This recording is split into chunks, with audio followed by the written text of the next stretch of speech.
What's going on, everybody? Welcome to episode 30 of Destination Talk. I'm John. And I am Harry, and we are coming to you again from Chop Studios, located at 750 Route 34 in Mattawan, New Jersey. Today, we are joined by the head football coach of Westfield High School, located in Westfield, New Jersey, Matt Andzel. Matt is in his second year as the coach, and at Westfield, he served 11 years as an assistant coach before getting the job after his high school days were over, where he played there for 4 years. He went to TCNJ to play, and we will get into more of that with him. Matt, welcome to the show. How are you doing today? I'm great. Thanks for having me, guys. No, we appreciate it. So, Matt, can you build a little bit off the intro that I gave to you? Tell us a little bit more about yourself. Yeah, so I'm entering my 19th year coaching, second year as a head football coach. When my playing days were done, I spent 6 years at Kane as a graduate assistant and then position coach on defensive line before I made my way to Westfield, where I spent quite a few years as an assistant and then recently became the head football coach. Awesome. No, that sounds great. And I know, we know each other personally. I know that was a big day for you. I was actually, I think I saw you the day of or the day after when you got that job. I know how happy you were to get that. How did that feel for you? Being an alum, it was really special. Having worked there for, over a decade before getting the head job and seeing us, have a lot of success and being a part of that. And then, finally, having the head job, handed to me was awesome, So here we are and just got to keep building off of it. Can we go back a little bit to your athletic journey? You can talk a little bit about that. Yeah. So I graduated Westfield High in 2002. I was a football player and a track and field athlete. Right out of high school, I had a partial scholarship to Stony Brook University. I spent 2 years there. Ended up transferring out of there to college in New Jersey, where I played 3 years as a football player at college in New Jersey. Had some success at TCNJ. Played on one fairly good team, and then some so-so teams. But everything shapes you. It was a defensive lineman for college in New Jersey, and once I got done playing there, I didn't want the journey to end. I didn't want to stop being involved with the sport. So that's when I got into coaching, and I had an opportunity to go to Kane and do my master's there in exercise science and be a part of their football program, basically as a graduate assistant and then eventually as a position coach. So that's part of my younger formative years as a player and coach. Recruiting back then compared to today is very different. So what was that experience like for you coming out of Westfield, first at Stony Brook and then ending up at TCNJ? Recruiting in the early 2000s? Yes. You didn't really get recruited until after your senior year playing. I don't remember. There were camps back then in the early 2000s. I can remember going to the Penn State football camp, but there were no showcases or anything like that. And then going to, the big college camps like either Rutgers or Penn State, more or less were for the top players in the country, So if you weren't one of those people, you were going there to learn the skills, and there weren't mid-level coaches there recruiting people. So really, you didn't get recruited until after your senior year. And the high school, the college coaches would basically reach out to all the different high school coaches in the area. They would have a network of their coaches and just call around and say who is worth recruiting. Right. And then go to all the different high schools, see you in person, and then you would have a highlight film on a VHS that they would watch and make a decision on you. There was no huddle. There was no, social media. There was no digital platform. It was all kind of just word of mouth and then seeing you in person. It was way different in the early 2000s. And now, there's some similarities now, but I would say more or less like getting recruited at at the Division 3 and the FCS level is still a lot of word of mouth through the coaches and seeing people um what their game film is. It's not necessarily go to a showcase, go to a camp, and then everything happens there. Or you have to go to like X, Y, and Z school, or else you're not going to get recruited. It's not. I mean, that's what they want you to believe, but I Right. don't find that to be the truth. Um, a lot of times those college coaches, they make their network with high school coaches, and they call you on the off season and they say who's worth recruiting in the area. Like they have their network of coaches that they trust, and they get feedback from the people that are around them the most, and they kind of get their recruiting based off of that. So it's a lot of similarities and a lot of differences from 20 years ago. Yeah, I can't help but chuckle. But when you mentioned the VHS tapes, I'm not sure how many of our listeners actually remember what that is. But I remember sending those out myself to colleges to get recruited as a baseball player. So I can feel your pain somewhat in that regard to knowing what that was like. Yeah, that is funny. Yes. Well, nowadays you can get recruited at sophomore, junior, and high school. At least for me, it did. You got 8th graders that are getting looked at in certain sports. It's ridiculous. Different sports have different kind of ways to get recruited. Right. Mm-hmm. Football is one of those sports where it can happen late. Mm-hmm. Unless you're a top guy, you don't get recruited as a sophomore, right? So a lot of times you can still get recruited as a senior, like after your senior year. It's still possible. Mm-hmm. So, Coach, do you have a mentor or a coach you had who was a major influence on your career and your development? I mean, there's a few people that come to mind when you ask that question. I always got to shout out Dan Garrett at Kane. When I worked there as a basically a GA and then as a very young assistant head coach, or excuse me, assistant position coach. He was a guy that as a head coach, he developed his staff. Basically, he would coach his coaches because we had so many younger guys working there, and he would spend a lot of time developing the young staff on what it means to be a coach and how to go about um, you know, having, the responsibility of a coach to work with players. He developed coaches and then the coaches developed the players. It was like kind of this ladder. And he's definitely one of those people that had a big influence on me. When I was younger, when I first started playing, I had a really good strength coach. His name's Ken White. He's the strength coach now at Providence University. He was awesome. He was a 170 pounds, like soaking wet strength coach that had no problem getting in everybody's face, 300-pound lineman, and demanding the best out of you, demanding the absolute best effort that you could give. He was awesome, and learned a lot about strength and conditioning from him. Definitely, Olympic weightlifting and compound exercises and doing barbell complexes and his way of training, mixing in plyos and stuff like that too. His style of training, was awesome. It was in the early 2000s he was doing that, and a lot of the same stuff we do 20 something years later. Obviously being at Westfield, having the chance to work with Jim DeSarno over the last decade, he's a big name coach in Union County. Working with him and having him as a mentor was also, big as well. Matt, if you go back to your playing days at TCNJ and even at Stony Brook as well, and then transferring that over to Kane as an assistant early on, how did that time in all those places shape you with where you are as a coach today?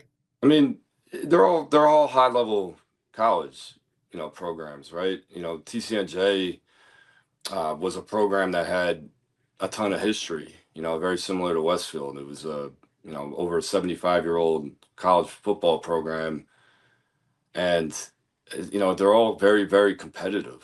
Kane and TCNJ are rivals in the NJAC, and which is a very competitive football conference. And seeing the work that you need to put in to be a competitive player in a conference like the NJAC and to win games in the NJAC, like what work you have to do is what definitely shaped me. It's like you can't show up to a practice and even the workouts you do in the off season, you can't just show up and it's like, okay, I'm here, I'm going to get better. You have to give everything you have on a daily basis to get yourself in a position to be competitive in a competitive league.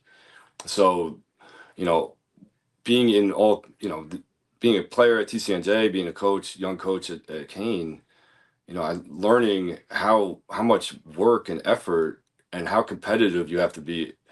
Every practice and every workout is what shaped me. Mm. I know from many conversations that you and I have had, and then I've trained quite a few of his players this offseason. I know his workouts and his training programs are legit because I get the feedback from these guys, and they're they appreciate it, but I don't know how much they really appreciate it in the moment of how hard they're being pushed. Yeah, I mean it's got to be physical and mental, Absolutely.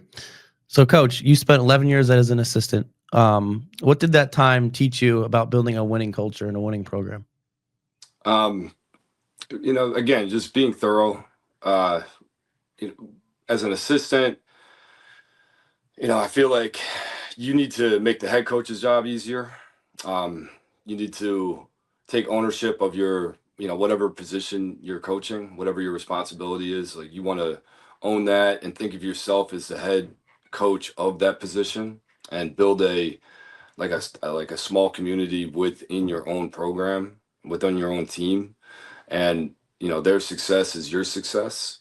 And then having them take ownership of their position group, and more or less create like little competitive create a competitive culture between the different position groups in a sport like football. It's like, hey, and I was a D-line coach, and I wanted my D-line guys to, in the games be like, hey, look, this is what we're doing, this is how we're making the team better. What are you guys going to do to make the team better on your end? Like whether you're an offensive lineman or wide receiver, whatever it is, right? It's like, look at what we're doing. You guys got to keep up with us to help us all win games. Those were some of the big things that I tried doing as an assistant, and again, like I said before, you want to make your head coach's job easier, right? So, being thorough, being on time, following the head coach's lead, like what they're asking of the team is what you should be also trickling down through you as a position coach. So those are those are some of the things being an assistant that helped me later on become a head coach. So, Matt, as the 13th head coach in the program's history and its first homegrown coach that the school has had, how are you balancing the atmosphere that you want to create there, but by also managing that tradition that the school has as well? So, I don't take it lightly that I'm the 13th head coach in 128 years. Basically everybody that gets hired as a head coach has only been 13 of them. They all stay for a while and they all want to be, take pride in the, being part of Westfield football. And, I'm trying to follow that lead as well. And, I want to have my guys that are in my program follow my vision, for a program. And that's, to be high energy, to be, when people watch the film of us playing, they say these guys don't stop. They're tough. They never give up. They force every team to play their absolute best to try to beat you. Okay, like these are all the things that I'm trying to build with the program that I'm running now. And again, like there's it's a 128-year program where I don't want to say there's a lot of pressure, but there is pressure to win and to make sure that you do it right, because a lot of people take pride in the program. It's not just the Mhm. kids that are playing now. I mean, I get people that reach out to me that played in the early 1970s, like that they're going on their 50th high school reunion, and they come to the games and they ask about how the team's going. And uh, people come out of the woodwork to tell you about, what they think is what you're doing with the program and whether or not you're doing well or not. So A lot of Monday morning quarterbacks. yeah, that happens, but they care, it's better But than the yes, opposite. no, Right? there's one thing. We had Kelly Hantman on a previous episode, and Sure. we're going to touch on also, because I know you're involved with the girls flag football as well at the high school. But that was one of the things that came out in our interview with her, was just the community pride and just how invested the families of Westfield are. And it's not to take anything away from any of the other surrounding towns, but Westfield is definitely one of those towns where the parents show up and their voices are heard cheering and supporting all of the athletes. Mm-hmm. So, Coach, as Harry just said, you're the head coach of the girls football team as well. How has that experience impacted you as a coach and as a leader? Well, it's actually my first head coaching job. So I'm going on my fourth year as the head flag coach, and it gave me a little idea on how to run a program right away. Little baby steps to help me build up to a head football coach. But it's something I love doing. When spring comes around, it's another way to just coach football, right? And the girls that play are really into it, and they're all blank slates. Well, they were, like when they first Right. started, and now they're um, taking steps to like understand the game a lot more, and they're really into it. And we have a pretty good program right now. Um, again, it's something I love doing, and not too many. I mean, I might be one of maybe two or three people in the whole state that do both. I might be the only person. I gotta look that up, but there might only be one or two other people that are both head football coach and head girls flag football coach that do both. Um, again, I have really good staff that allows me to do that, because I can rely on them to do other things, in the off season, such as like if I'm coaching girls flag, I can have some of my assistants do weight room stuff and uh, basically the football stuff that you do in the spring that I wouldn't be able to do if I was coaching flag, right? So yeah, it's a lot of fun. Let's just put it that way, right? Doing both. In the last 4 years that you've been the coach of the flag football with the girls, how have you seen the game develop? Because it is growing at a pretty rapid pace. I mean, every year it's just gotten more and more competitive and advanced, right? There's more teams that play. Um, but the teams that have had programs, you know, the longest, you can see them doing more advanced plays and their technique is a lot better. Um, and those are definitely the things you see from year to year. And there's more girls that play, and then there's more uh, better athletes that play flag from year to year, right? Um, I think there was like an idea that when it first started, it was like a club, and people didn't take it as seriously. And I'm not talking about Westfield; I'm just talking about the whole Right. state. And then now it's like the girls are very, very competitive in games. Like it feels like you're at a football game when you're playing. Like you can feel the tension on big down and distances. You can feel the tension when your team's trying to come back from go for a winning touchdown. Like you have all the same kind of emotions that you would have in a boys game. I mean, they're right there, and everybody's getting fired up, and um, decent crowds at games too. So I mean, it's I can only see it just making these steps and becoming a more and more popular sport for the spring, a varsity sport, and really sports like softball and girls lacrosse. I mean, it's going to be right there in relevance with them in the spring. You know, Mhm. girls flag is very diverse. You know, there might be more teams that play girls flag than some of these other sports because it's popular in every socioeconomic class, right? So, I mean, yeah, I mean, I'm excited to see where it goes. And I'm sure with the NFL getting behind it, not only with their support, but with their financial support as well, that's only going to continue to help the program to grow. Of course, I mean the Jets and more so the Jets than the Giants in New Jersey have really grown the sport, and like they just they don't want to see anything fall apart. So they're just going to build up the game. Like they give funding to any team that wants to play. And in South Jersey, the Eagles fund everything, and then in North Jersey, the Jets and a little bit of the Giants fund all the flag stuff. And then yeah, they're basically the ones that help every program get started. And if you're a new coach, like they'll help you get set on like rules and what plays to do and things like that. They're great. You know. It's great to have a support system. Oh yeah.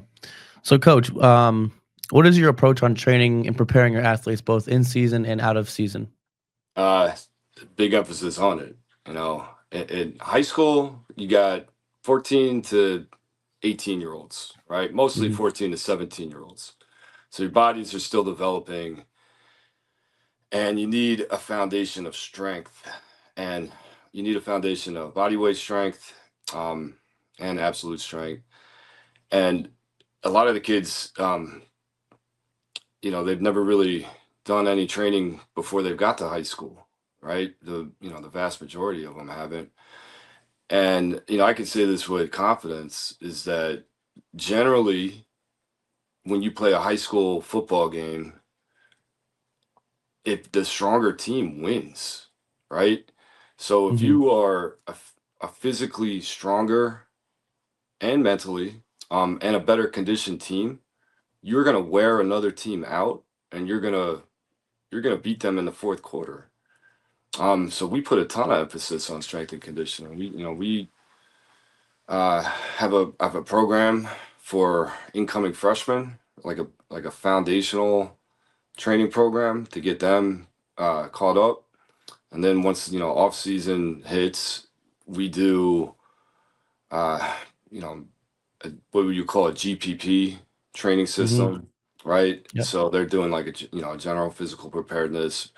We do like a 5-3-1 training program to build up movements like squat, bench, deadlift, hinge exercise. We do clean. We do a basic plyometrics exercise program, and then when the summer hits, we get into that SPP training where we do a little bit more field work, a little bit more you know lateral, linear speed training, and football related exercises out on the field.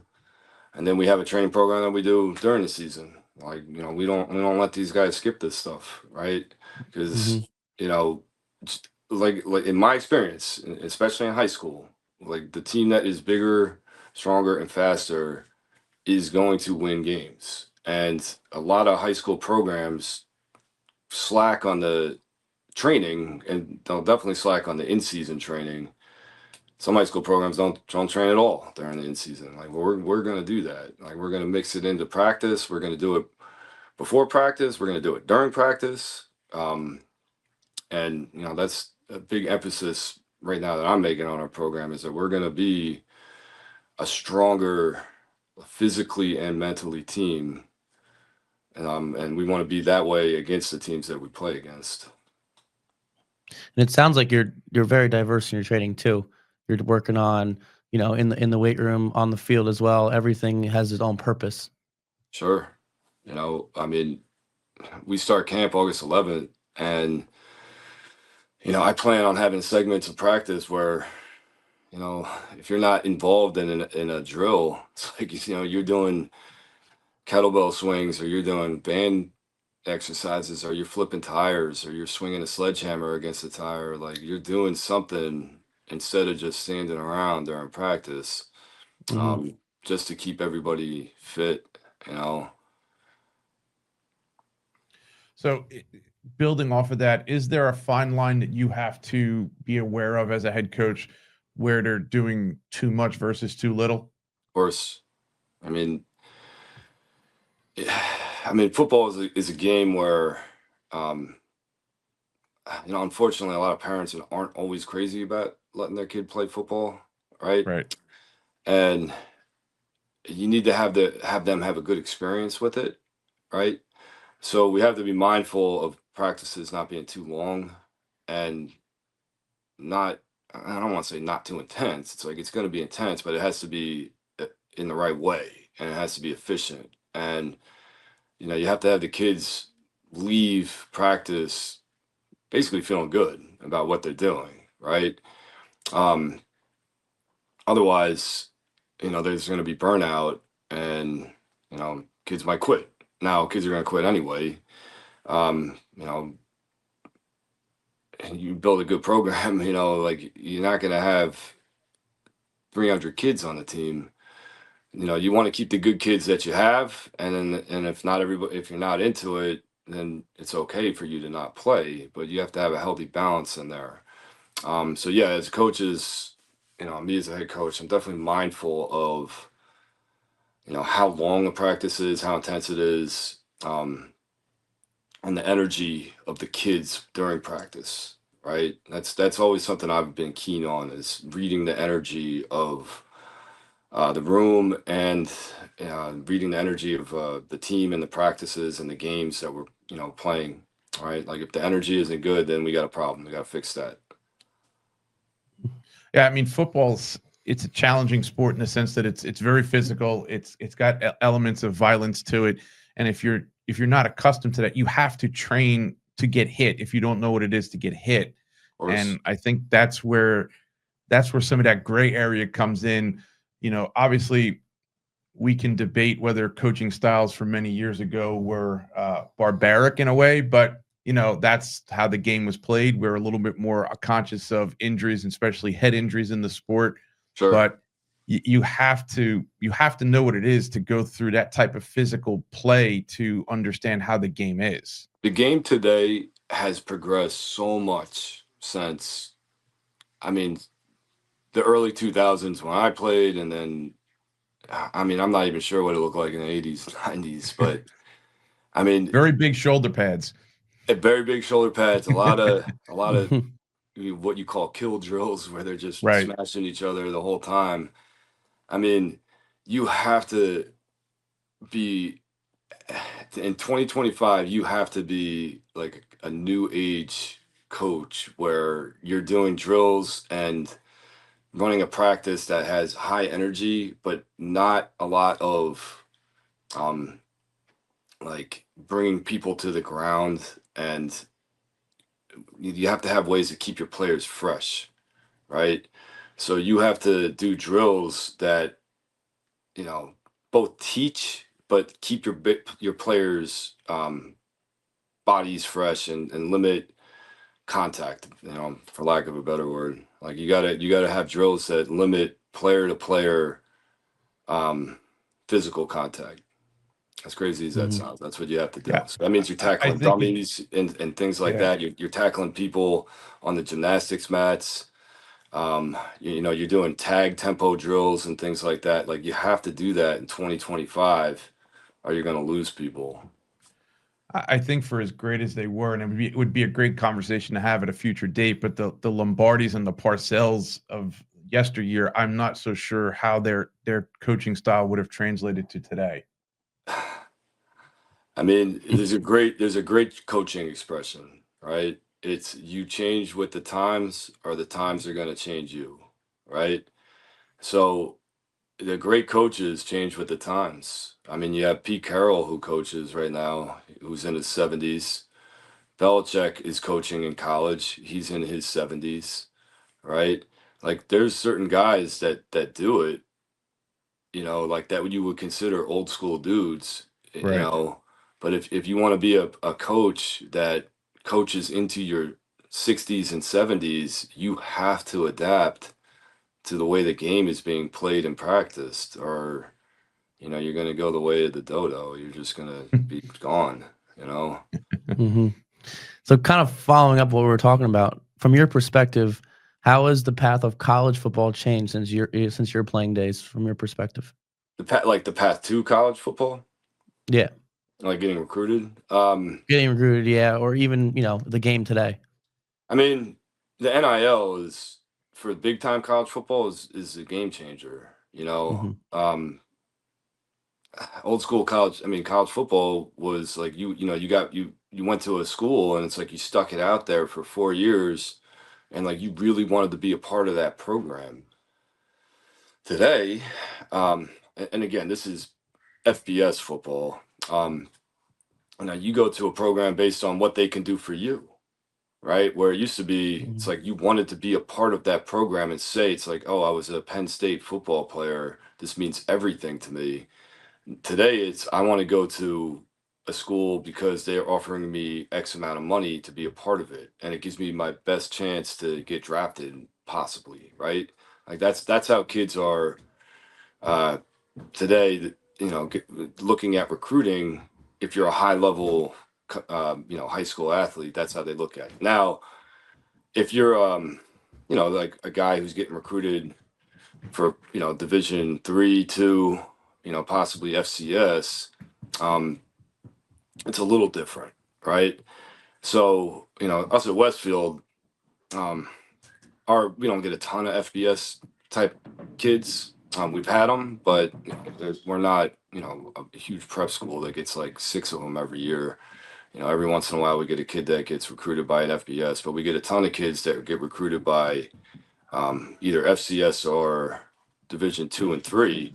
And the kids that want to play at that level, it's like number one, it's like they want to go and play at college level, Division 3, because they want to continue their career because they love football that much and they want to be competitive, right? Like they love the competitive nature of college sports. And then at Division 3 and 2 and FCS, you can get like modified scholarship money. You call it grant money, so it can help you get into a school that you wouldn't necessarily get into just academically, and you can get a little bit of money to play for it. Um, Recruiting wise, there are more camps today. Uh, there's more showcase camps, and a lot of kids think like they have to go to every showcase or they're not going to get recruited. They have to have a recruiter that they pay or they're not going to get recruited. They think that you have to have the perfect huddle highlight reel or you're not going to get recruited. And the truth is somewhere in between, right? Like you can go to a showcase, but you don't need to go to 10, right? You do need to have a huddle highlight, right? But college coaches sometimes want to look at a game film and see what you do the whole time, right? And then, at the end of the day, the college coaches are going to trust what the high school coach thinks about them. So it's like you got to, as a high school player, like you got to be in good graces with your high school coach. So you got to do the right things for him, like showing up on time, making sure that you're at every workout, making sure that you go hard in practice, make sure you do all the little things right. So your head coach will speak highly of you when all these high school or when all these college coaches come in and do their recruiting in the off season. The first thing they're going to say is, what do you think of so and so? And if you were kind of a dog, during the season, me as a head coach is just going to say, so and so is not worth recruiting. Don't waste your time, because I want to build a relationship with the college coaches myself. So I'm not going to send them somebody that is just going to be a pain, or isn't going to work out, Hmm. whatever it is. So you kind of touched on something I wanted to get into, so I'll change it slightly. What advice then are you giving to the parents of your players, or just parents in general who have kids that are involved in sports, what they should be doing with regards to helping them prepare for the recruiting I think process? for a high school kid, right now, like you need to just dive in on what your program is preaching. Okay. So if you're having, 4-day week training, right, you go to every one of them and you give your best effort. Okay. You should have an open dialogue with your coach about your interest in college sports. Okay. And I encourage, at Westfield, the kids to do that. This I had a meeting this year. I was like, all right, my people graduating in 2026. If you are interested in playing college sports, let's have a meeting. Come meet with me, and I'm gonna walk you through like basically what kind of level you're at and what you need to do to get recruited, right? And as a head coach, like you have to have honest conversations with people. It's like some high school kids don't realize, how hard it is to get to the Division 1 level. And you have to tell guys like, listen, I don't think this is something that you can do. It's like, playing at this school might be more realistic, and even that's going to be tough, right? So you have to, as a head coach, you have to have those conversations with players. But for parents, you know, they got to understand that their kids need to put in a ton of work. All right, so they need to do is everything that the high school coach is preaching for their program, and then if you want to do extra stuff like go to camps and go to showcase stuff, have an open conversation with the coach about that, your head coach about what where you're going, what you're trying to do, and things like that. What you don't want to do is just go rogue and just be like, okay, my kid's going here, and if he doesn't go here, it's your fault. Like it's not really how that's going to work, right? Mhm. So again, parents should have open conversations and with coaches, and the coaches themselves should have some type of a meeting or a conversation with the players that they think can play at the next level, right? And just communicate with there. So, what is one message that you want every athlete who plays for you to walk away with when they're done playing? So for the guys that I coach, for people in my program, I use the expression "be the hammer," right? And you can use that so many different ways, right? So when you are in a room, it's like you own every situation, every um, every competitive situation that you're in, and there's a lot of them in life, right? So you're either the hammer or you're the nail. It's just really that black and white. Right? You don't want anything to be gray. So if you're going to do something, you do it with everything you have. All right. You don't tippy toe around things. Right. So everybody that's in my program, we use that expression, and you just dive in. You just go, 100% effort to own every situation, every practice, every game, and just give everything that you have um, to accomplish the goal that you want, and then you'll feel good about yourself. But what you don't want to do is do anything half speed, right? No half measures. You're doing everything full, and the way the chips fall is the way the chips fall, but you'll feel good about it if you know you did everything you could have. Mm. So, Matt, one last question, and one that we like to ask all of our guests. If, with the information you have now, with what you know now today, if you had the ability to go back to maybe your high school version or early college years version of yourself, what advice would you give that person? If I could go back in time, right, I would definitely take the training that I do, like physical training in the off season, way more seriously. The nutrition aspect of um, training and health and fitness, I would take that way more seriously. I would understand that, your playing time, especially in a sport like football, is so finite, right? So you only get so much time to play. Devote everything you have to it, right? Be as competitive as you can in every situation. Understand that college sports are